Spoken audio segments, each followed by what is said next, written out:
Friends, welcome back to my channel. जय सीताराम। लंका में जब से हनुमान जी लंका को जला के गए तब से राक्षस भयभीत रहने लगे। अब राक्षस कुल की रक्षा कौन करेगा? जासूस दूत बल हर तरफ से लोगों की बातें सुन रहे। मंदोदरी अधिक चिंतित होती है। दूत का वर्णन नहीं किया जा सकता। उनके स्वयं नगर में आने पर कौन भलाई सोच सकता है।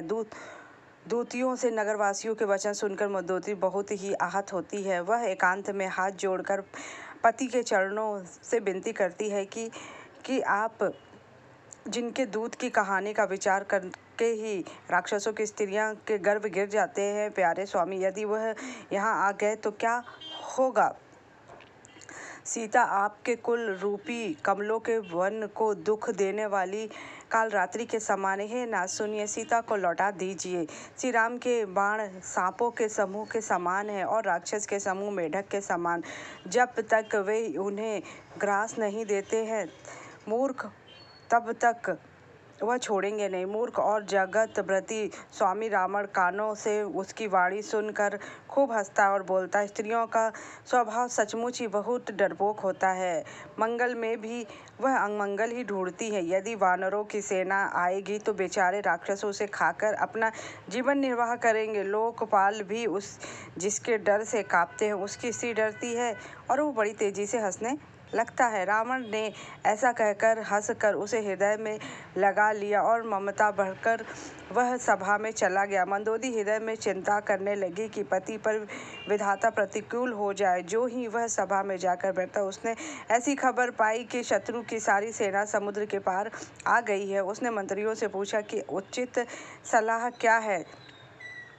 तब वे सब हंसने और बोलने लगे कि चुप करिए, इसमें सलाह की कौन सी बात है। आपने देवताओं और राक्षसों को जीत लिया है, तब तो कुछ भय नहीं था। अब मनुष्यों को जीतने में कौन सा भय। अंतिम युद्ध में जाने से पहले रावण और मंदोदरी का संवाद होता है।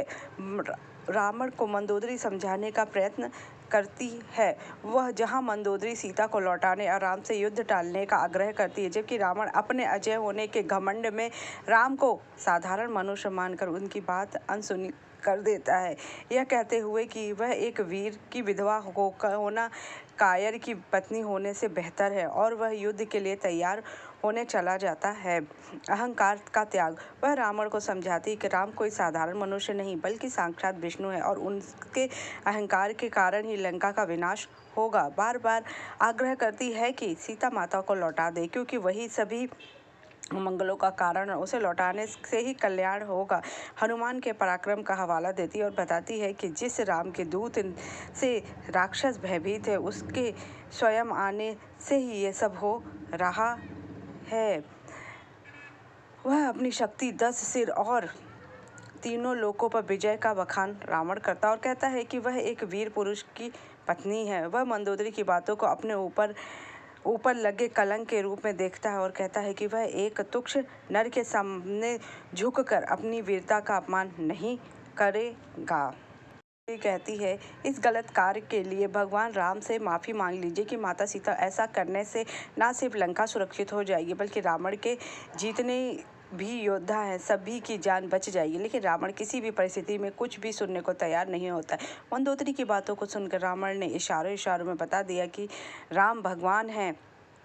तो रावण ने मंदोदरी को समझाते हुए गुस्से में कहा कि यदि राम नर है तो आज मेरे हाथों मारा जाएगा, अगर भगवान है तो रावण का वध करने में उसकी जितनी ख्याति होगी उतनी ही ख्याति युगों युगांतर तक रावण की भी होगी। रावण की ओर से हठी भरी बातों को सुनने के बाद मंदोदरी की आंखों से आंसू की धारा बहने लगती है, लेकिन अपने बल के घमंड और आंखों पर अज्ञान का पर्दा लगाए रावण को तनिक भी समझ में नहीं आया कि उसे अपनी पत्नी मंदोदरी की बात मान लेनी चाहिए। उल्टा मंदोदरी को ही समझा बुझा कर शांत करना दिया। मान्यताओं के मुताबिक मंदोदरी को पहले से ही पता था कि रावण का वध राम के हाथों होगा, इसलिए वह चाहती थी कि रावण को समझाकर अपने मांग को उजड़ने से बचा सके। लेकिन रावण एक हठी और घमंडी था। वह किसी भी हाल में राम से संधि नहीं करना चाहता था, क्योंकि वह जानता था कि वह मंदोदरी के समझाने को काल का प्रभाव मानता है जो उसके मन में सत्य आने नहीं